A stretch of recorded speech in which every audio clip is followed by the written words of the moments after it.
What's going on, guys? It's Mohammed, the host of Aware Alpha, and welcome to episode 69, 70, somewhere along the lines. Okay. I just want to say I'm so grateful. I'm so grateful for all the listeners, everyone that listens to this podcast and takes some information and starts embodying it and implementing it in their day-to-day life. And at the end of the day, everyone that is listening to this podcast, I appreciate you listening to it and I appreciate you giving your time and energy to it. So my intentions are to always focus on bringing as much value as I can to the podcast listeners. At the same time, the individuals and the guests that I bring onto the show, I am almost, I'm very strategic and calculated on who I bring onto the show because I want my heart to be oriented. I like to be heart oriented, meaning making decisions out of my heart and not out of my mind, in the sense of like, oh, go for the ones that have like millions of followers or this for like the expectations of increasing my exposures to more listeners. When I start to bring these guests onto the podcast, I discover them through my Instagram, and then I look into their pages and see if there's anything that they could bring to the audience. What are they teaching and what are they embodying? And today's guest, I am super excited to bring her onto the show because looking through her page and the things that she's teaching, not only on masculine and feminine energy, but just overall on how to become your most aware self. I truly believe that she's going to have some amazing things to share with us. I just want to tell you guys a little about her so you get an idea of who I'm bringing onto the show. She goes by the name of Laura Grant, and just a couple of things about her. So she's a spiritual teacher and intuitive coach who utilizes this combination of her background music, business, education, and studies in spiritual science to provide service for humanity. She's a channel for the spirit world who is deeply connected to her ancestors and ancient wisdom. Her professional studies in early childhood development and the power of play, along with her love for the arts, create a unique framework for intuitive messages to flow.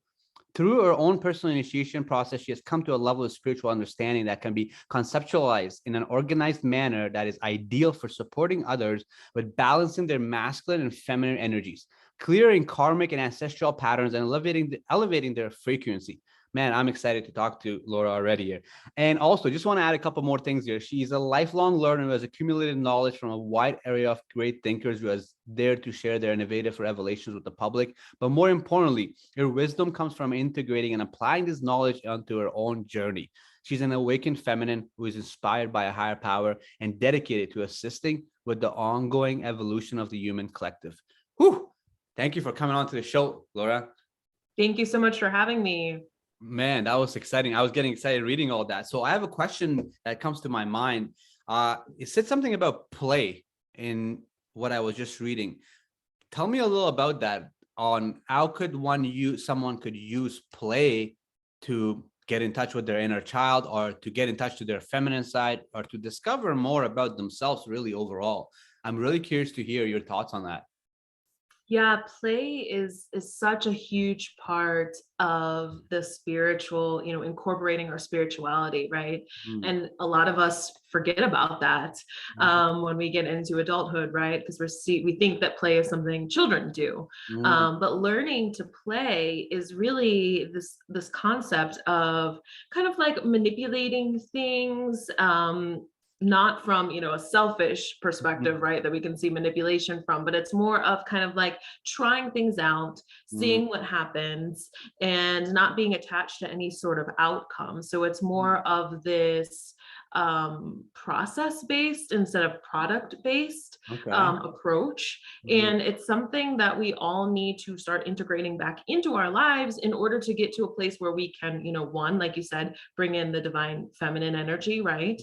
And two, it allows us to tap into that inner child that we've all, kind of buried beneath all of these layers of wounds of ancestral programming and trauma, and all that stuff that we have to, uncover in order to get back to that nature where we're really just, excited about things again. It's interesting because I've been doing a lot of inner child work the last year, and it started with I couldn't even really talk to my inner child. I didn't even know there wasn't an inner child, to where now I take myself on dates. I spend time with my inner child. I write letters to it. We talk and have conversations like, you're handsome, you're this, I'm proud of you.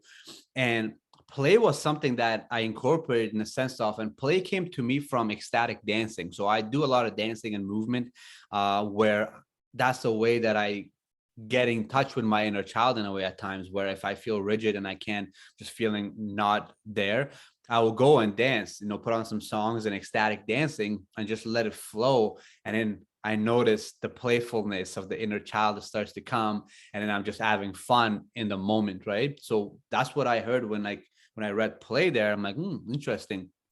And I'm glad to hear somebody else talking about this, because a lot of things that I experience and I have embodied and do in my own practices, it's always exciting to hear someone else talk about that and share that. So when you say play though, so like you weren't actually talking about like dancing or movement, or like, or were you talking about that? Or is there, what are some other ways that with your clients you share these kind of practices that embodies that concept of play in their life?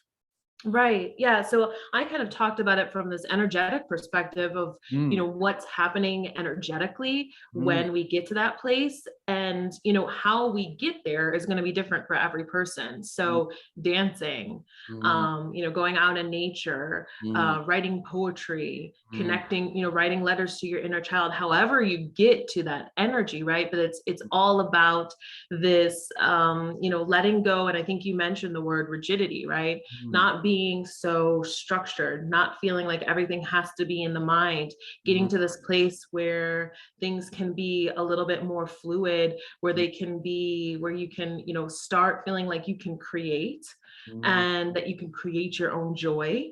And that starts getting us to this place where we can start to create our own life, right? So we get mm, into manifestation, because that's what really manifestation is it's play. mm, It's realizing that you're a co-creator with the higher powers or source or whatever you want to call it, right? So I think it's, twofold. It's like, first we can access that energy through these things that we call play, mm, acting, even public speaking. All of these things could be forms of play. It really depends on how you approach it. As long mm, as you're approaching it as something that you're doing for joy, mm, and it doesn't have any sort of like end product that needs to be created from it, I think then anything could be play. Interesting. That's yeah, that's a great way to say it. And it's like, as you were mentioning, that question that came to my mind is, how did you discover all this? And when I say all this, in the sense of like, how did you get on this journey of where now you're teaching and sharing things on masculine and feminine energies and doing the work and healing your ancestral wounds and all the things that I have read and seen on your Instagram page? How did this all start for you? Because I don't feel like we live in this world where we don't like get out of high school and we're like, I'm going to be a Reiki coach, right? Or I'm going to be a healer. No, I feel like a lot of these things happens while we start embarking on our journey of what the society, culture, family expects of us, and get a good job and do this and all that. And then eventually we get, something happens and we realize that, either like everything is happening and there's some things happening for me, and I have to really acknowledge these things before I can really be happy. It's not the money, it's not the relationship, it's not this, it's actually something within myself. And then you get curious and you start to do the so-called inner work, right? And then eventually some of us become to the point where like, what, wow, this changed my life. And now I want to help other people change their lives, right? And then we start that process. So I'm curious, how did it all start for you? That's such a great question, Mohammed. For me, play was always something that was important to me. Mm, I grew up as the only child in the home, mm, and I was very imaginative. So I was constantly, playing and entertaining myself. mm, And then that turned into writing poetry when I was 12, which then turned into songwriting. mm, So I was, a singer. And then I started working in the entertainment industry. But it was around the time, like in my early 20s, where I realized that, going to college for music and then going on to the entertainment side of the business and going into marketing and things like that, I thought, okay, this is taking away from the reason why I love music, mm, the reason why I love to create. And I also noticed that a lot of people around me were also, dealing with these inner child wounds that they had not dealt with, right? Or, they were entertaining inner child wounds that they hadn't really seen yet. And I was drawn towards working as a play teacher. So I saw just like an ad for they needed someone to come in that kind of had like an acting background and a singing background. Mhm. And they taught us about child development. And I got that job as a play teacher. Mhm. And that was around the time, I think also at that time I was pregnant with my first son. So, I was really going deep into inner child. Mhm. And that's really what pulled me back into that. And I started studying child development. And that's when I started healing my own inner child. And it was through Mhm. studying play and then Mhm. actually playing with young children and then with my own children. Mm. How important would you say, as the inner child work that you have done, as being to your success and happiness overall in life, to where you are today, let's say, uh, and how you feel and how everything is going on in your life? How important was, and it's a work that's always happening, right? So it's not that, I'm not saying that you're done that work, but how important that work has been towards your own happiness and your own joy and love and, success in your own relationships and everything. How important has that been? I think it's been just a main part of my life, and I think that's how I've kept my feminine energy alive, so to Mm, speak, for so long. And I've spent, I always tell people I've spent most of my adult life with children, mm, which has allowed me, it's actually kept me kind of in the safe space where I am allowed to be silly and mm, have fun and express myself mm, in different ways than if I were, in a more serious line of work. mm, Of course, teaching, has the other component to it, right? Where, um, because I later, after, teaching that play class, I went on to study child development and got certified as a teacher and went into teaching. So there's also this very structured side of that. But a lot of the time you get to spend with children. mm, And I also spent a lot of time then with my own children. And what it did for me is it kept my inner child alive.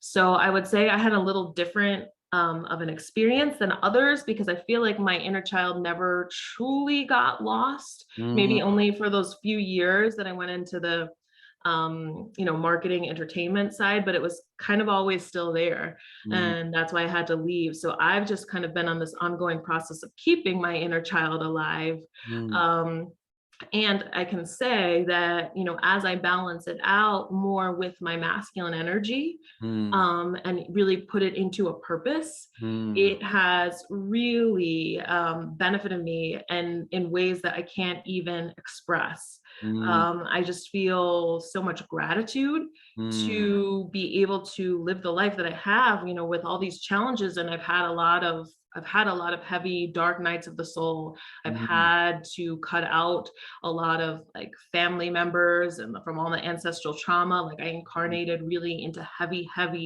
karmic cycles, right? Really scary stuff. mm, But because I kept that inner child alive with me and took her with me, right? As I continued to grow, it allowed me to continue to bounce back. And I mm, think that's the most important thing, right? Is if we're connected to that inner child, and mm, if we're able to get to that place and that feminine place too, the divine feminine, then we mm. continue to be able to pull ourselves up by our bootstraps, even in the darkest times. It's interesting. Yeah, no, you said it so perfectly. Um, like for me, my inner child, like I didn't even know anything about it. I'm 31 now, and like this last year, so in the last 18 months, let's say, is when I discovered even the concept, like, oh, there's an inner child, and that experiences and everything that inner child went between 0 and like 8 or 9 has shaped me into the person that I am today. And most of the times when I'm in my relationships and when I'm reacting in a certain way, it's not actually me, it's actually the inner child. And that's how I started to become curious, because I was in a very deep, authentic relationship last year with a woman that really brought my inner child out and helped me meet my inner child in a way, right? And it was just, it was very emotional time. Like we had an interesting experience. We both learned a lot from each other, and we both brought a lot of value into each other's lives. Obviously, we weren't aligned, so it didn't last. But like the experience was so amazing, because I discovered my inner child, and I started to realize like that I actually, had a very traumatic childhood experiences. And I grew up in Afghanistan, a whole bunch of stuff that I didn't really ever acknowledge till only last year. And so when I was like working with a therapist, and like I have a couple of people in my inner circle that are very well educated about this topic, they were like, they would always tell me like, this little child has been abandoned for like 20, 22, 23 years, you know? So if you, like for myself, for almost 6 to 8 months, what happened when I started to do inner child work, I started to write a letter to it.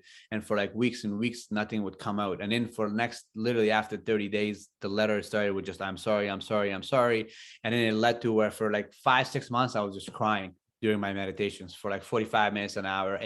But I was aware enough to know that that was my inner child expressing itself. And those were tears that, I wanted to cry. So I acknowledged and I sat with those emotions. And then it got to the point where I started to have conversations with my inner child. And, what do you need the most from me right now? Oh, I need this and this. So that's when I knew like, it's just like, it's feeling safer and safer with me, to the point where like now we go on dates, and like it has really done a lot for me in my own life. And just learning to love myself better. Really, that's been the lesson for myself.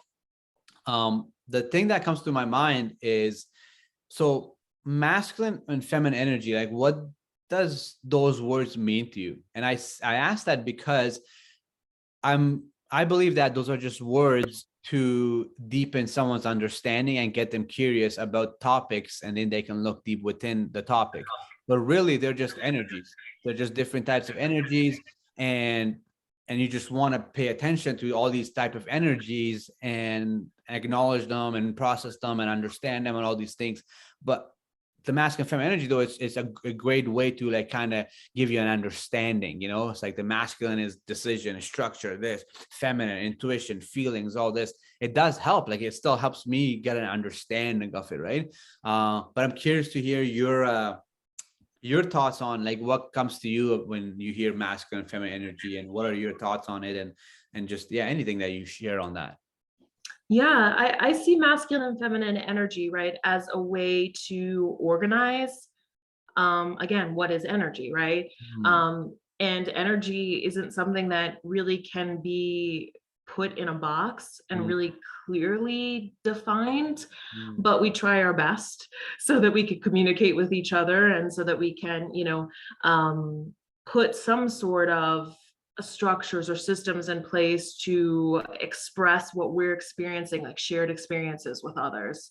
Because I do feel that all of us are kind of going through the same journey in some way, but playing different characters. So the way that I see masculine and feminine energy is, it's like one way you can see it, right, is the masculine is the ego and the feminine is the soul. Or you could see the masculine as like the headspace, like the logic and the reason, and the feminine more as like the intuition and the spiritual connection. So it's just really this way to explain these two types of energies that we experience in the world because of duality, because we are here on the physical plane, right? And we are living out a spiritual experience in physical bodies, in this physical avatar. So it's really just kind of a way to explain that really it's almost a conflict, right? And that's why we do see so much conflict between masculine and feminine energy, and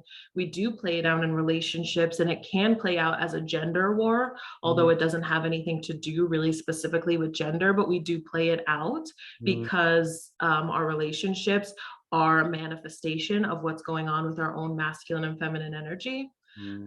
But really, I see it as a way to kind of heal this ongoing conflict between, am I a soul or am I a human? And it's coming into this knowing that we're both.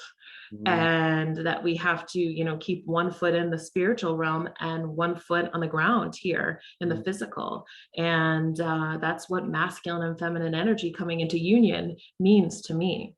Interesting. I thought of the sentence, we are the creator and we are the creation, as you were saying that, which I don't know if it goes with it, but that just what came to my mind. So the listeners, because I've started to, I have a coaching program. I help men get over watching porn. And that's what my coaching program and my courses. And I also have a course, a meditation program. And what's happening is, as I'm like just changing and evolving, I'm actually, wow, this is, I think, the first time I'm saying this. So whoever that's listening to this is gonna get this information. But I'm actually thinking about, I'm in the works of coming out with an inner child program as well. So just, you know, sharing in modules and videos and just sharing with people how to do it, right? Just bringing value in that space because it has done a lot for me. So if someone is listening and they're curious about inner child work and they're thinking like, so how do I start this inner child work? What would you say to them? Like, how would you get them started? What would be a couple of tips that you would give them so they can start this journey of inner child work, we call it? Yeah, well, I think, there's two ways that you can go at the inner child work, right?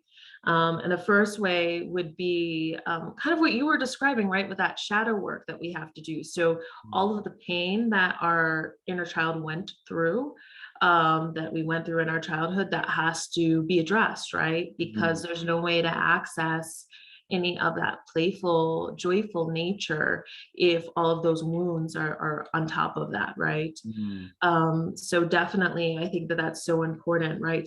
To not run away from all that pain, because mm, we tend to stuff it down, right? So that we can operate here mm, in the physical reality, keep a job and things like that, and be a responsible adult. And so going in and doing therapy, whatever you need to do to get to this point where you're actually looking at your wounds is the first step. But the second part of it, I think, is getting into this place of joy again, and okay. wonder and excitement with the world. Mm, I look at my own children, and they're a little older now, but like when they were toddlers, it was just like everything was exciting to them, mm, and I got to relive all of these experiences in a different way. It's like just going to the zoo or something, or you somewhere, right? that mm, that for an adult, it's like, this is fun, we're going to this. But if you watch it through a child's eyes and they have never seen an animal before, like it's their first time seeing a giraffe or something like that, you experience this wonder, mm, and this like unlimited possibilities, right? That's one thing about the inner child, is that children, because they're new, mm, they've just come here onto the physical plane, right? They have so much potential, so much like mm, open potential, right? Of what they can become, mm, and what they can do with their life. It's like they have a complete blank canvas. So seeing that and getting back in touch with that and understanding that you can rewrite your story, I mm. think is a big part of the inner child work. It's interesting. You know, that so when one of the things I was really fascinated with, and I was intrigued to ask you a couple questions. By the way, that was really good. And a part of me wants to get deeper on inner child work, but then part of me is actually curious about. So you do a lot of like you mentioned ancestral wounds, right? And so I'm actually curious to learn more on that in the sense of so. I'm doing a lot of this inner child work and ego work the last 2-3 years, right? And I'm realizing and that I went through these experiences and these my parents had these experiences with me and all these things happen.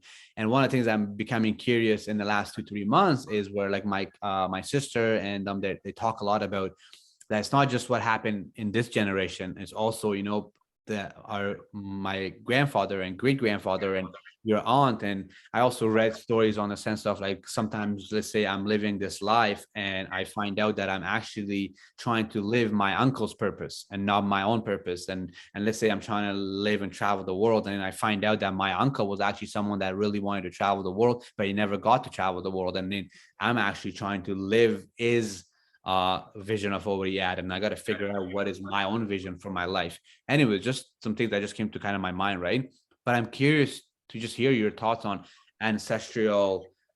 I don't like anything ancestral, not even ancestral trauma, but like is that a real thing? And I'll say another thing. So I after this, I want to get deep into ask you about soul and like what is a soul in the sense of like I've heard that like the average soul lives 20,000 years on average or whatever. And I'll share another thought with you. So I meet people where like I just hit it off super good with them, right? And I have had them say like there's been many amazing divine feminines in my life these last 2 years, and like we just hit it off. And then like they will say like we definitely met in the past life, or we definitely met here. We lived a couple of lifetimes together. And or I had a friend actually today, I was on FaceTime with her, and she's like, I did a like my last boyfriend, I had a I did a past life regression or something, and I seen that he was in it, right? So all these things I just show it to you, these are all new concepts to me, but I'm very intrigued to dig deeper into, right? So let's start with ancestral, on like what does that even mean, and how does that actually affect us? Like the what my grandmother and grandfather and the people that I didn't see, does that affect me? And how back does it go? How many generations back does it go? And just, yeah, share anything on that, because I'm very curious. Yeah, yeah. So, the way that I look at it, right, is that it's ego conditioning. So if Mm, you look at, child development, you understand that when we come in, when we incarnate, when we're born, we're then instilled with like these codes almost, and these rules. mm, And it's almost unspoken rules, right? These belief systems that our family and our parents have that they push upon us, right? Mostly unbeknownst to them, right? Because they're not even, if they're not conscious of them, then mm, they're not conscious to break the cycle.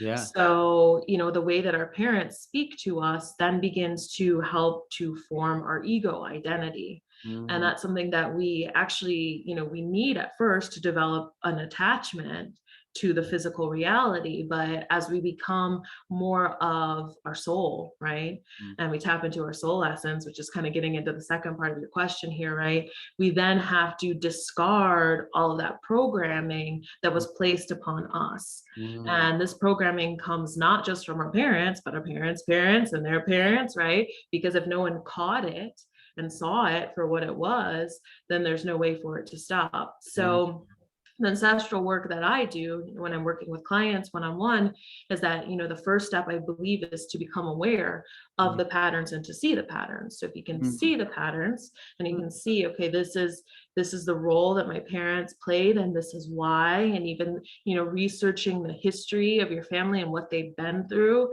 If you can look at all the traumas, right? It's like for those that have family that was in America, right? Like the Great Depression, for example, or, serving in the world wars, would be part of that ancestral trauma. So you begin to understand like why they reacted the way they did, or why they saw love the way that they did. And then you get to this place of forgiveness too, right? Where we can forgive them because we understand that people can only love at the level of consciousness that they have mm, themselves. And humanity is constantly ascending, we're working on ascending, so we just constantly want to do like a little bit better than the past generation. So we mm, also have to thank them for what they gave us, see the trauma, see mm, the wounding, see the patterns, and then begin to detach from it and then connect to our soul self, which then I think that comes into that second part of your question, where I believe that, it's in around your 30s, you begin to start calling in soul family. So people that you had past lives with. mm, And it's like you're releasing the conditioning from those first 30 years of being around what I call karmic family and right. friends. And then you get to this point where you're releasing you're calling in these past life connections, and then Mm, you're having to process those as well. And mm, that's a whole nother level. mm, And that's when you start remembering that you are an infinite being, right? That mm, you didn't just come here one time. This is not yeah. just like a one and done thing. Mm, And you begin to understand that, we do reincarnate many times, and that it takes lifetimes to learn these lessons. that's interesting. So you're saying in a sense of like my soul here, right? And my sounds weird because, but like the soul, this consciousness in this physical body right now in this suit, right? You're saying that this has come into this into Earth before in other past lives through not only human, but I could have been an insect, I could have been a flower, I could have, is that what you're saying? Like where like we live a whole bunch of past lives and we come in those past lives, we could have been anything else, but we have been down this, we have been on Earth before. Like it's not my first time here. That's what you're saying? Right. Well, it can get into this, it's like what is consciousness, Yeah. like what is awareness, what can be aware. So Mm, it's hard to say what we experienced at the state where we were incarnating, and there was just like the mineral kingdom here, right? Like mm, there is this evolution that is constantly happening, and when you get into this oneness, you understand that you are part of the formation of the earth, right? You mm, played a role. If everything is one, then our consciousness existed somewhere when mm, the earth was just the earth, right? And mm, when there was just ocean here. And so we were aquatic beings at some point, mm, so it's like our consciousness was constantly expanding until we became sentient beings. mm, And for most of us, like the memories begin with human lives, mm. and you can meet people who then trigger those memories of those past human lives. Wow, like this was so good. This last 5 minutes was so good. Like I learned some stuff, expanded my mind, and got me very curious, which means I'm gonna look and dig deeper within. And I love the way you explained it. And what I got from it was what I say overall is like if how can I become more aware? How can I become more happier, compassionate, better? All these things, those questions that most people have, right? Or how can I heal my childhood trauma, ancestral trauma, and all these things? And what I say is that start by paying attention to your feelings. Start by paying attention to how you feel and how you think. And then what you shared was about ancestral things. Like I would suggest is start paying attention at your family cycles and family, the way things were, the way you grew up. And ancestral, you mentioned, what I got from that is like, how could I discover more about my own ancestral is by start to dig deeper within the last couple of generations of my own family. Where did my family grow up? Where did my uncles grow up? Where did my grandfathers grow up? How were they towards me? How was my grandfather towards my father? And how was my grandmother towards my father? And also on my mom's side, same things. And just simply pay attention, because I feel like, and you can tell me if I'm right or wrong for feeling like that's what I feel like is the essence of this, in the sense is like by simply start to pay attention, which will increase your understanding and self-awareness and give you more clarity. Because if you find out all of a sudden that like grandfather was always criticizing father, and you're like, oh wow, well, that's why my father always criticized me, then it's not his fault. He only was doing what he knew from his own father. So if my father always expressed in slapping me in the face, and like, well, and then find out that grandfather was very abusive and he was in the army, we're like, oh wow, okay, well, my father just didn't know how to express his emotions and his anger, and all he knew was to slap me in the face. But that's all he got. And in me, so I'm someone that's in my inner circle, my family, like I'm known to. When I say known, I mean like, so I'm someone that has broken a lot of generational curses and trauma and like the dysfunctional things that was happening, and which in return inspired my two sisters to start doing the work. And so this whole family, the dysfunctional things that was happening the last generations within our family cycle is, I don't want to say it's all ended, but it is a stop, and there's a new cycle that started in the last 5 years as I have started to do this inner work of just acknowledging myself, loving myself, and getting more deeper within myself. And we can use words like I've done the shadow work and the ego work and the inner child work, all those things, right? But I feel like at the end of the day, all those just, it's to deepen your own understanding of yourself, and just get more in tune with yourself and become more heart-centered, operated and oriented, meaning to operate more out of your heart center and your intuition, whatever you want to call it, right? But yeah, that's so interesting, like the stuff that you shared. I'm always like, so what's past life regression? So what is that? It's like, because I was gonna ask my friend earlier, but I'm curious because I'm sure the listeners are also like very curious about it. So what is a past life regression, or what does that look like? Yeah, so I think in my late 20s, I was really interested in exploring past lives, but it really wasn't time yet. So Mm, I did go to healers who were able to call things in. And to be completely honest, a lot of the times it did not resonate. mm, And that was the opportunity for me to strengthen my own discernment and say, okay, mm, no, this does not resonate with me. I don't know what yeah. this is. Mm, Or like calling in like past family members and things like that. And I'm like, no, I don't even know what you're talking about. Yeah. Not to say that there aren't people who have those skills, right, who can Mm, do that, but my own personal belief is that it happens when it's supposed to happen, and it mm, happens from us, right? So mm. we meet a person, we feel the soul connection, kind of like what you were speaking of earlier with Yeah. a lot of these women that carry this divine feminine energy that you've met recently, right? And you notice it, like you notice right away, you can feel it. It's this memory that goes beyond this life, Mm, right? It's like a deep sort of deja vu sense, and you can't mm, really put a finger on it because there's no framework in your current brain, right, mm, to make sense of this past life, because up until that point, everything that you formulated within your own mind, right, has to do with this life. So it kind of expands your consciousness outside of just your own brain, and then mm, you have to connect to, what many call the Akashic mm, records, right, which holds, it's like a massive brain that mm, holds all of the memories of all humans, right, of all souls, I should say. mm, And I believe that, you will, when it's time, meet the people who trigger that awakening. And then it's up to you. Do you want to look at it or not? Do mm, you want to honor that feeling mm, inside of you that, whoa, this is deeper mm, than just a regular connection, right?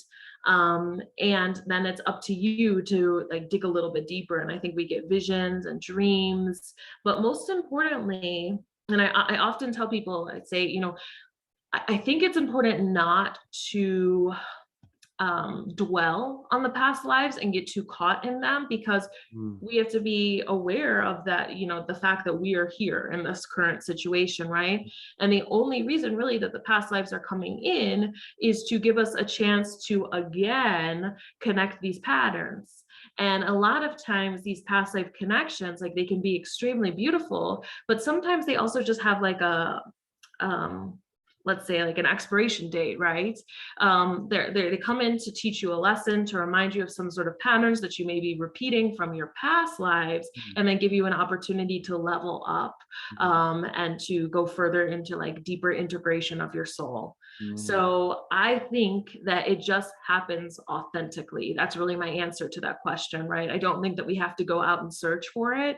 I don't mm. even think we have to go deep into meditation for it. I think that when it's time, you call in the people that you have soul connections with, and there's just, it's undeniable, right? At that point, you just feel it, and you're like, wow, okay, there's something here Yeah. that is deeper, but than what I understand here from this lifetime. No, it's so true. And thank you for being honest as well, and not just giving a random answer on that, but actually sharing your honest opinion, because it is, I feel like at the end of the day, all these things are just tools and resources to, um, if it gets you curious, you can look into it and it can lead to something else. And that process can lead to just more self-awareness and understanding yourself overall at the end of the day, right? Um, it's interesting to me. So as I'm like talking to you right now, I'm also curious to know, so do you meditate? Like, like do you practice gratitude? Like, I'm curious to know like what, like not really a day in your life looks like, but like what are your tools or your habits or part of your routine, I guess, that you do or you stay committed with?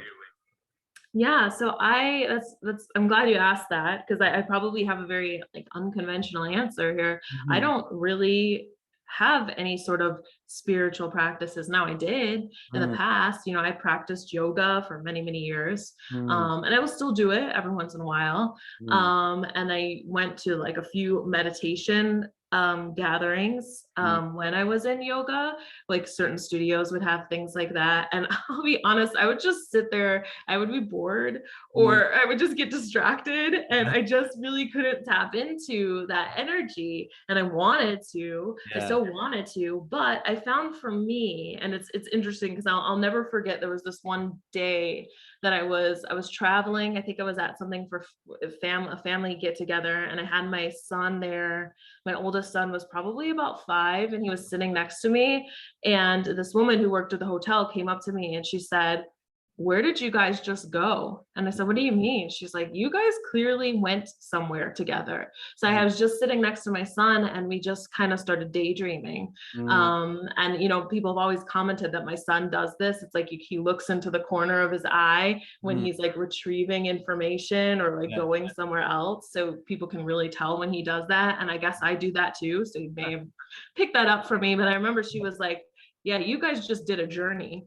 Mhm, And it clicked for me. And I was like, wow, okay. So I'm going to these like yoga gatherings and meditation things, but I'm actually doing this all the time. And I've been doing this all the time. And it's mhm. when I just kind of allow myself, I give myself the space to Yeah. allow my mind to just wander. And Mm, then I start retrieving things, making patterns in my mind, doing all these sorts of things. You know, music is huge for me. So, you know, I create my own music. So when I'm singing, like especially my own songs, right, mm, I can go into like this trance state. And it's just something that happens, like even like in the shower sometimes. I know a lot of people, like a lot of clients, especially masculine clients that I have, they're like, well, I don't really sit down and meditate. And I'm like, well, do you ever kind of like daydream when you're in the shower? And they're like, oh my gosh, yeah, all the time. I'm like, you're meditating. mhm. So I always tell people, I'm like, you don't have to put on a white robe and sit on a pillow in lotus position with a mudra, right? Yeah. It is something that just kind of happens when you allow yourself the space and the Mhm. freedom to just let your mind explore and Yeah. wander and go somewhere else.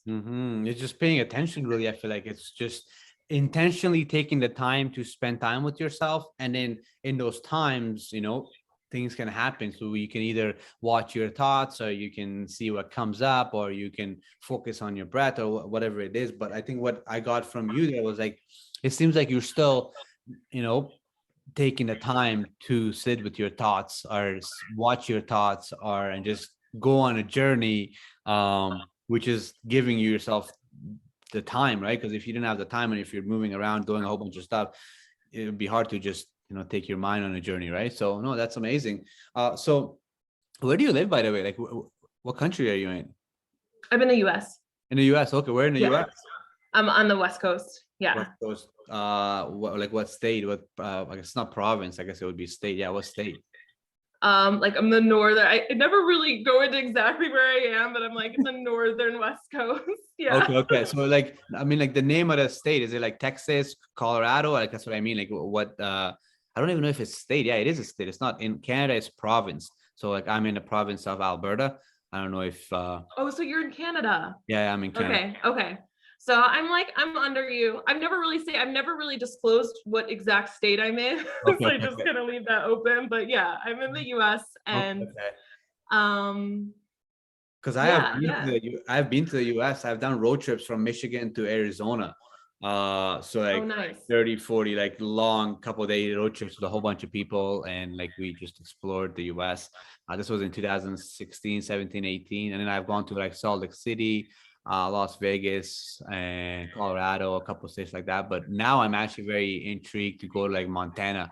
It's a place that I want to go. I've become this like nature mountain caveman in the last couple of years. Like I just like to explore. So Montana has been something that's been on my list. I'm like, I'd love to go to Montana and like Yellowknife and just actually explore the park itself. But yeah, that's what I was asking, because I was curious. I wonder if you were like in the mountains or something, because I I'm am. I'm very big on that. I'm very big on yeah, just spending time. Like I said, Montana is literally, it's been on my mind. And right now, I think the border is recently opened. So I've been actually thinking about like for like May, June, July. Me and a couple of friends were just trying to think of a way where, are we gonna go like do 3 weeks of just RV and camping, or are we gonna stay at Airbnb? But yeah, Montana is definitely a place that I'm very very fascinated with. Oh, I would highly recommend it. What I will say is that I spent most of my life living in Chicago. Okay, okay. And so I was like a city Mm, person, right? And around the time of my awakening, I decided I would say there's no actual awakening, right? Mm, I had like my first dark night of the soul when I was 14 years old. So it's been an ongoing process, but there was this point that I reached where I said, I don't want to live in a city anymore. mm, So I just moved out into nature because I wanted to be surrounded by the mountains. I mm, wanted to be able to hike, and I had lost interest in like going to the mall or the movies. I haven't been in a movie theater. I think it's been like 12 years mm. since I've been in, to see a movie. So, and it wasn't this thing where I'm like, I'm spiritual now and Yeah. I'm not going to participate in any of this. It really was just this natural thing where I just lost interest in, Mm, watching television. I lost interest in all these things, and I just became more connected to the earth. And so mm. my idea of entertainment is going on a hike in the Yeah. mountains and putting Mhm. my feet into a river, and wading through. Like, that's what I love to do. No, I'm 100% with you. That's literally, if you check my Instagram the last couple of months, I'm actually literally been just exploring the mountains and different parks and different, yeah, like that's literally the story of my life. Like I love to do Nice. that. So if someone is listening to the podcast and they're like the dark night of the soul, could you just describe that? Like what does that mean? What does that look like, or what is that? I'm curious myself as well. Yeah, it's for me, it's really this point where our ego kind of witnesses itself, Mm, I feel. And my first dark night of the soul, and this would probably be the first time that I'm going to talk about this, and mm. I haven't ever. So on your podcast will be the first time. I've had other podcasts and I've never gone this deeply, but Thank I you for went sharing. into I went into a deep depression when I was 14, and I tried to take my life. Mm, So mine was extremely painful, extremely traumatic. mm, I was lucky I survived. mm, So a dark night can be something like that, right? It can be extremely, extremely heavy. mm, Or, it could be more of this point of like just where you're reaching rock bottom, mm, where, you just feel like nothing is working anymore. And I see it as almost this opportunity to reset your life.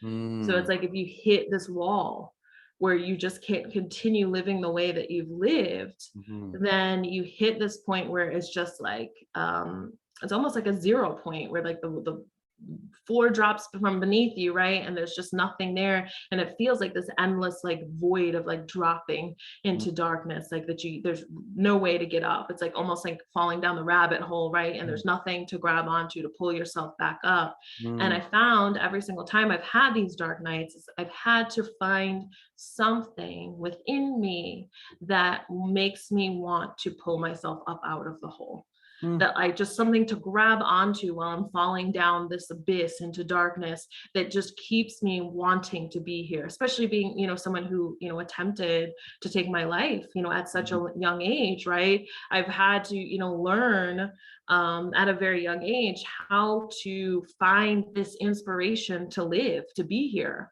mm, And it's gotten easier, every single year past that, right? I'm like getting closer to 40 now, so that's really far in my past. mm, But I see this dark night really as this opportunity to witness your ego and then allow your soul to come back in a little bit more as well too.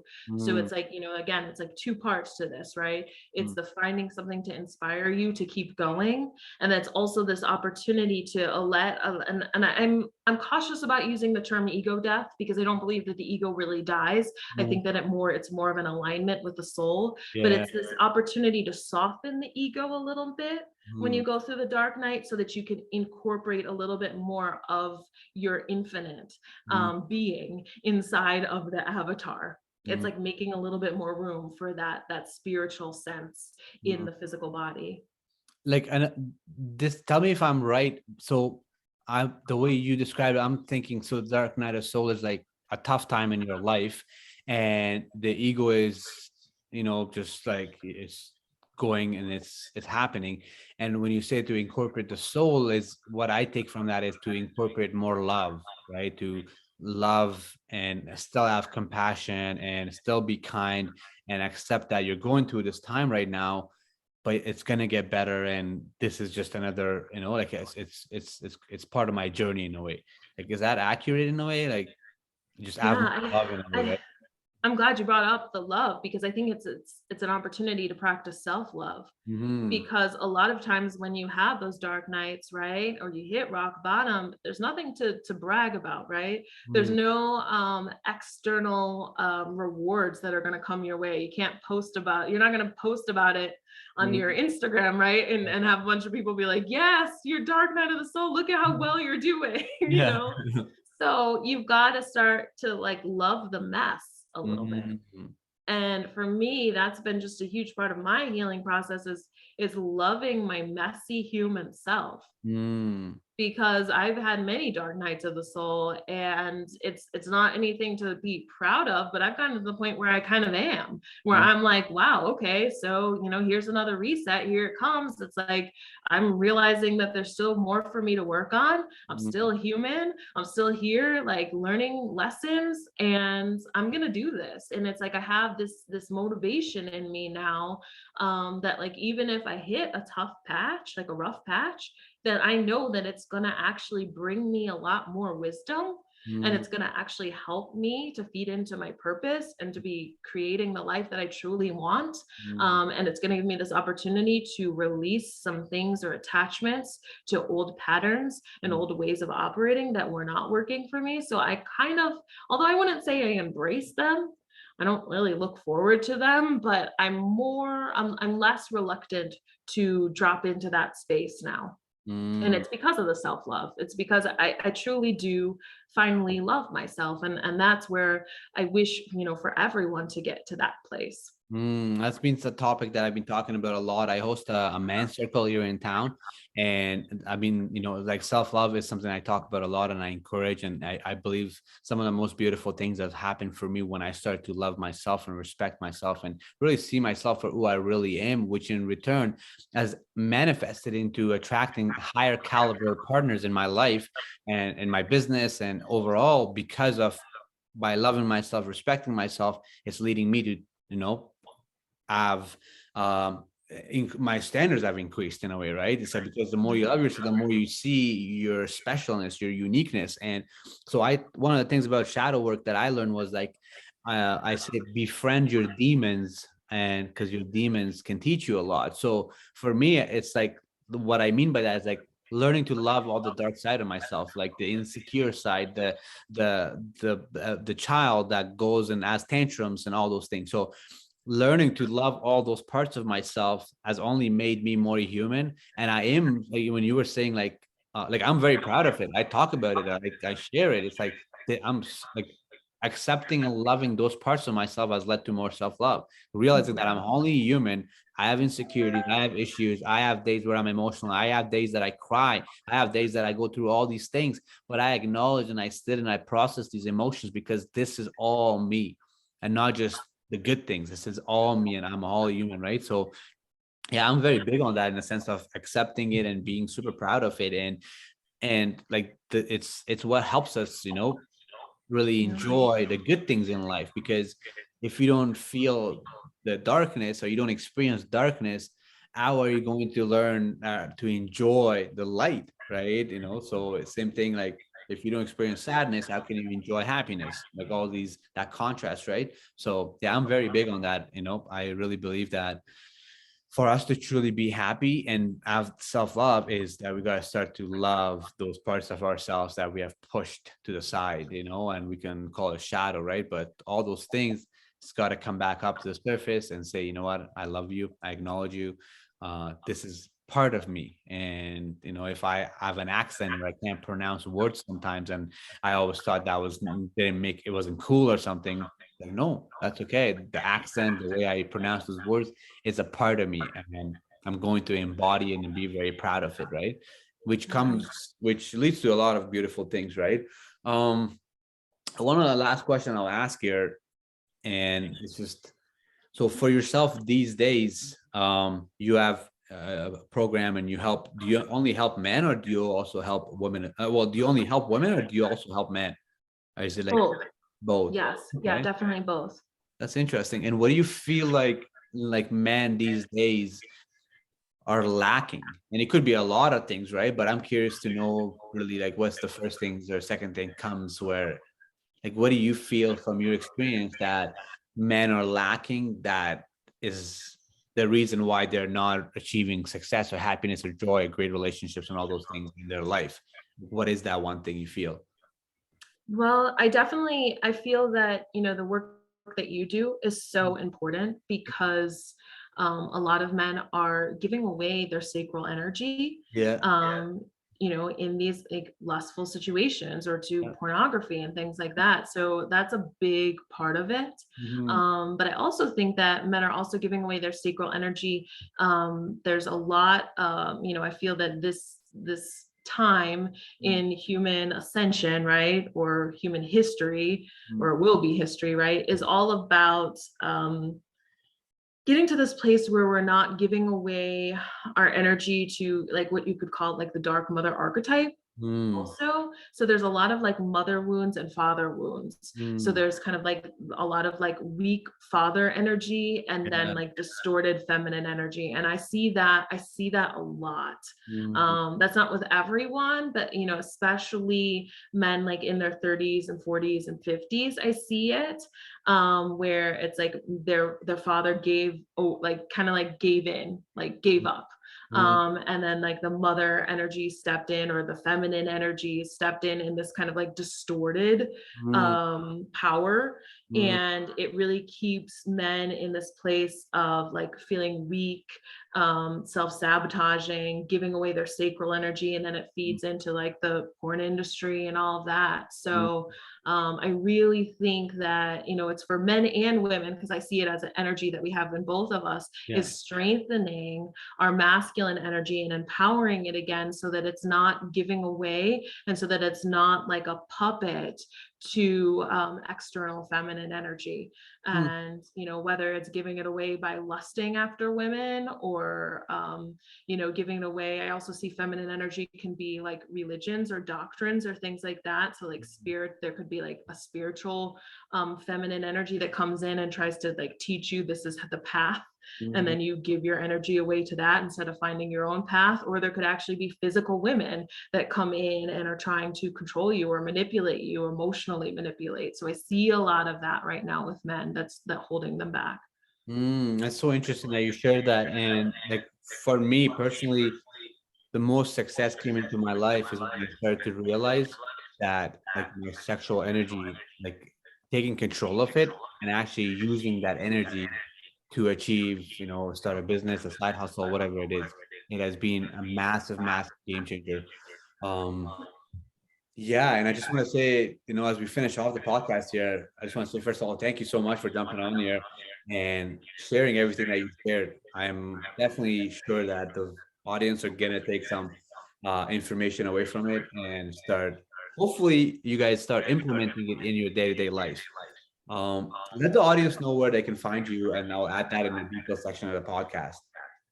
Yes. So I am on Instagram. My handle is at Laura the Woken Mind. Okay. I also have a website, thewokenmind.com, and Okay. you can find me there. I also do weekly YouTube videos where I tap into the collective energies, Mm. and that channel is Laura the Woken Mind. Amazing. So, guys, I'm gonna add those details in the detail section of the podcast. And lastly, as we finish off here, like I said, Laura, thank you so much for jumping on. Um, and yeah, just I'm just super grateful. I feel like I have a lot of more questions, but I'm like, I'll hold those back for another one. Yeah, and thank you so much for jumping on the podcast. Thank you so much for having me, Mohammed. This was, I think, a very powerful conversation, and I think that it will resonate with so many. Individuals, no, definitely. Yeah. And guys, as we finish off the podcast here, you know, my intentions are for you guys to take some of these ideas and start implementing them in your day-to-day life and just start to really do the work that's required for you to be your most happiest self. And until next time, I want you all to stay an aware alpha.